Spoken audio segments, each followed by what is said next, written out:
Good morning. It is still morning, not as early as some of the other lives I've done this week. Welcome to day 3 of the Feeling Feelings Challenge. So, so I had ummed and ahed about whether or not to have this challenge in December, knowing full well that December is an exceptionally busy time, and that for a lot of us, we're in the little crazy lead-up period to Christmas. And it's funny because I think part of me is very much sorely regretting having opted to run it this week. However, we continue. Yeah. So I'm feeling. I'm feeling.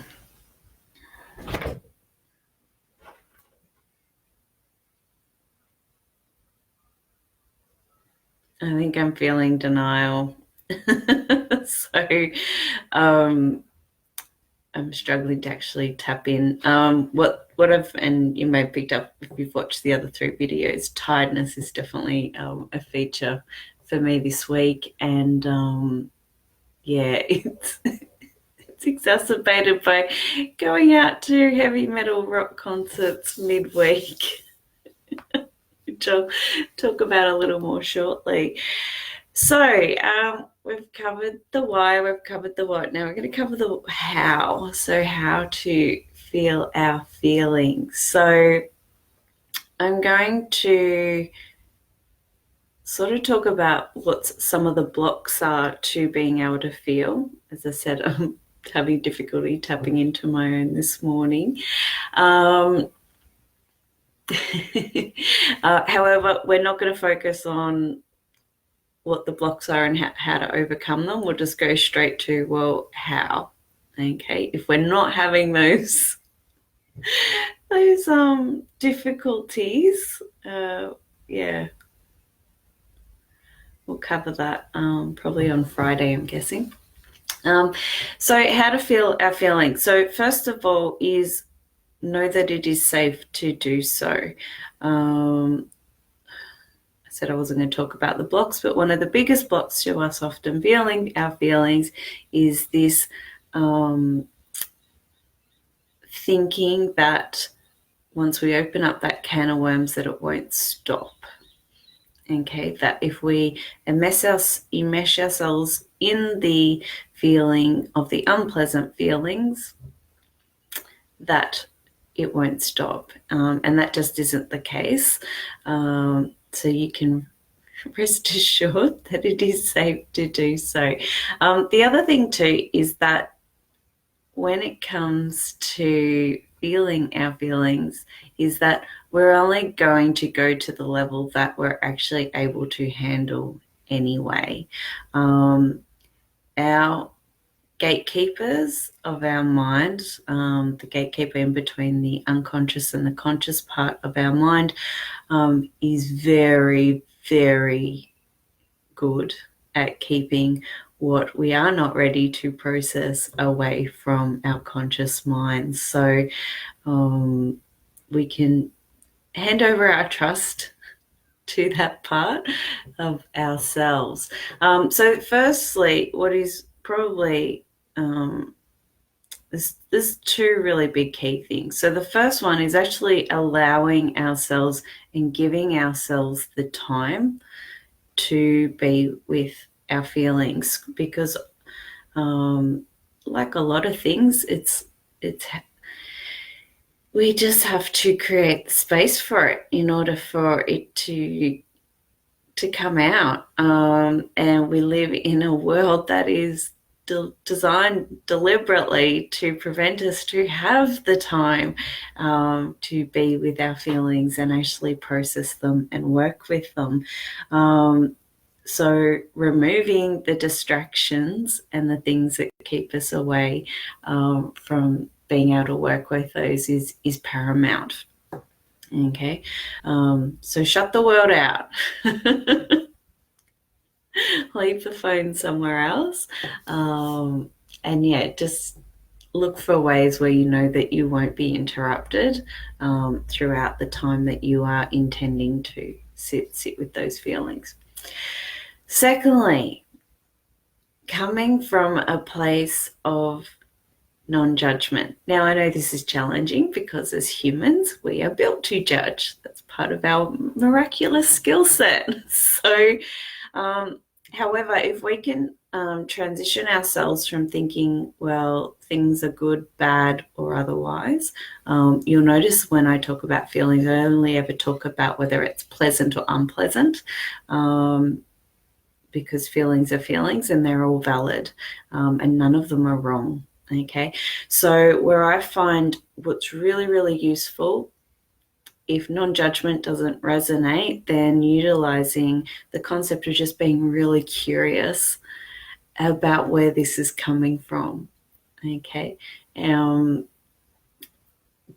generally, we're our harshest critics, and we're very good at beating ourselves up, as I like to say.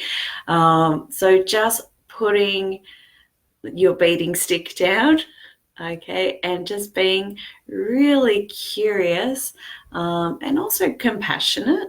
The thing is that I've already said that all feelings are valid, and regardless of whether they're resourceful or not, they're serving a purpose. Okay, so for example, if I'm overreacting to things and there's some heated anger coming up, we see a lot of this on the road with road rage. For those of us that haven't resourcefully processed our anger, it can come out in unresourceful ways or at unresourceful times. And so someone might be just, in the workplace making an annoying sound, and that might just tip us over the edge, right?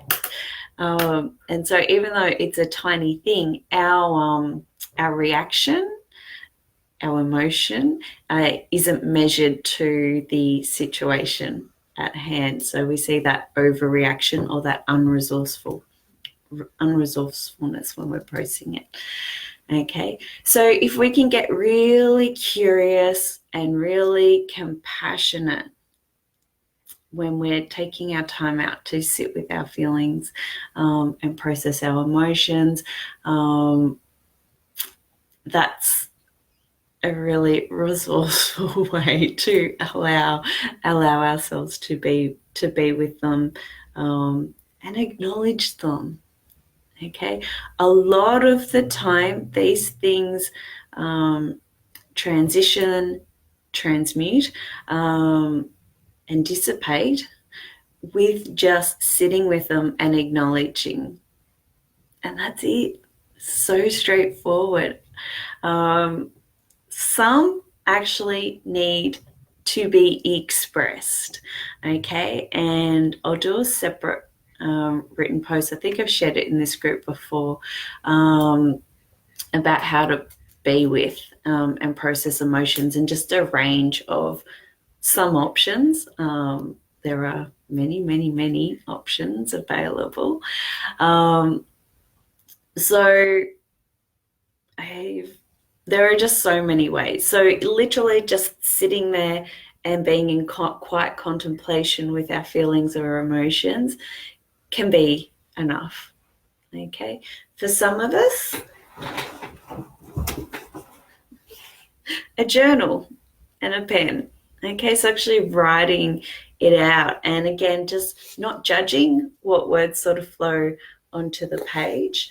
If we've got feelings or emotions that are directed at a particular situation that's around a person that we know, writing them a letter, and we don't necessarily have to give them the letter or speak the letter to them. Okay, just the process of getting out what's going on and allowing it to be witnessed by ourselves is a beautiful way. So meditation, I'm happy to put my hand up and say I really don't meditate, but I do a lot of contemplation exercises, and my meditation sort of comes out. I use things like movement and dance, as well as just breathing and breath work, quiet contemplation, as opposed to sit there and don't think methods. Feeling and identifying where in the body that feeling is. Okay, so it might be that I feel heaviness in the pit of my stomach. Okay, or when I'm there, I actually remember when I first identified a physical feeling, the physical sensation I was having in my body. I was sitting in a workshop. It was probably one of my first, back in 2014, as part of my coaching trainings. And I remember I could feel like this tightness all around my upper torso, around my shoulders. And it felt like not even an elastic band, but say a rubber tire was wrapped around my physical self. And it was because I was, my body was letting me know that some unconscious things were starting to be made aware. It was when we were talking about self-responsibility, cause and effect in the training room. And I remember it. I had that physical sensation, and it was really, really interesting. When we're new to this, identifying the sensations in the body, it can be really useful to use like symbolism. The brain is really good at giving us symbols. So quite often when I'm working with people early on, I'll ask them if the feeling that they have has a shape or a color. What is the density? So a real common one is to have a black ball or a stone situated either in the stomach or the heart region. And what happens is that just in the process of observing the internal sensation as a symbol, as an object, again, it quite often dissipates. So the moment someone identifies they've got this, really heavy, dense black ball or stone situated physically somewhere in their body, quite often they'll go, oh, hang on, it's just changed. Okay, it's now a rose or a rose-colored triangle, or it's turned into a bird and now it's flown away, or it's dissolved and now it's water. Okay, again, curious. We don't have to judge that. We don't have to make it mean anything in particular. It's like, wow, that's really interesting. And just be really curious and observant to the experience that we're having. Okay, we can make it mean whatever we want. However, is that resourceful? Is it useful for us? Okay. As I mentioned, I use movement. This came a lot out for me. It was about 18 months ago. I did a Dancing Eros, which is a transformational journey workshop program, which is one of the most potent transformation things that I've ever done. And it very, very strongly built around the concept of movement. And it's now something that I utilize, not necessarily daily, but at least a few times a week. I utilize movement as a way for tapping into unconscious things that are coming through for me. And it's so powerful, and it's really helped me identify what areas I struggle to tap into as well. So ecstatic dance, any movement practice, dynamic meditation is something that I experienced for the first time a few years ago. Not so much dance, but being able to physically throw our body into whatever the emotion that comes up. So there's a section in dynamic meditation, normally you're blindfolded, where you physically throw yourself in. So if there's some anger coming up, you'll actually have objects that you can smack against the wall. And it's quite really profound, and it's just very supportive of that concept of that we store our emotions in our body and how we can actually tap into those and release them.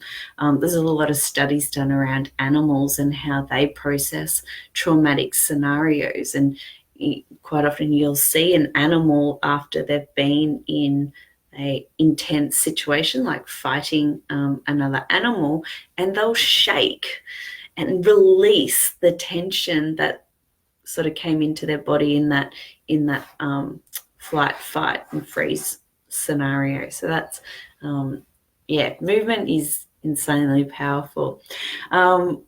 One that I haven't really tinkered with a whole heap is using art. Okay, so just again, allowing whatever the feeling is to sort of come through and produce some beautiful artwork as a result. I'm keen to sort of explore that one for myself personally down the track. So that brings up all your creativity stuff too, which is just interesting. And again, no judgment, just allowing it to come to the paint through the painting that we're potentially creating, and not judging it whether it's good or bad or otherwise. Okay, it's just interesting. Quite useful when people are not willing to articulate or explain where or what is going on, as opposed to, say, journaling, and just letting the artwork speak the resonance of the feeling that's going on. All right, singing. I was at a heavy metal concert last night, and there's a lot of layers to this. I might expand on it in another live as well, but just allowing people to really throw themselves, I guess, head banging, that's the movement, or the veracity of the words, the power, the emotion that comes through the music. So music is so powerful for processing any feelings, and it's also really useful if we need to quickly change states. So if I'm in a circumstance where it's not appropriate right now to process the particular feeling that's coming through, whack on my favorite song, and that will more often than not invoke a state change where I can then, yes, I'm ignoring the feeling, but I'm allowing myself to then walk in and function professionally if that's the environment that I'm in, that it's not appropriate for me to have that feeling at the time. So we can use, if then later I want to throw myself back into the feeling and need to sort of invoke it, the music is a really potent and powerful way of doing that. So singing, quite often I'll be like singing my favorite song and I'll just feel tears coming out. Okay, again, no judgments, just, oh wow, okay, there's something there, beautiful. Or I might be able to drop into it further and go, oh, okay, so that's coming from because I've got X, Y, and Z going on right now. Okay, cool, beautiful. Time in nature. Nature is a healer. Actually noticing the nature around us, grass, trees, flowers, shrubs, birds, okay, any wildlife that's around, to just take that beautiful time to notice the nature that's around us. And there's actually a whole new psychology movement, I think it's called green psychology, I keep forgetting, where it is effectively about just immersing ourselves in nature and allowing the healing to occur through being in those beautiful environments. So I'm not making this up, it's a thing. Speaking, Okay, so there's lots of different speaking opportunities available to us to process feelings. So be that with a family member or a loved one, okay, a friend who is able to sit with us in that while we're processing that feeling, okay. Or sometimes we need to see and pay someone, so be that a counselor, a psychologist, or a coach, whoever we sort of feel that we have rapport with, that can sit with us and be with us in that, in a non-judgment, just space holding sort of environment. So yeah, with that one, I'd say choose wisely. Quite often when people express their feelings, that can then bring up things for the other person that's there witnessing, and just making sure that they're on top of their stuff, so that they're able to sort of hold that for you and not make it their own story. So that's just something to be aware of. So they're just a few. If you've got any others, hit me up. I'd love to hear them. There was something else, but I'm going to save that for tomorrow. So yeah, there's lots of ways for us to feel our feelings. As I said, first two key points, more important than anything, is to allow for the time in order to do it, creating a space, a container for that to happen. And secondly, having the ability to just get curious and compassionate about wherever these particular feelings are coming from. Okay. Yeah. All right. Happy Wednesday. It is Wednesday. I've got a big day. I've got 2 social functions on today. So I'm going to head off shortly. So 'tis the season to be merry. All right. Thanks for listening, guys.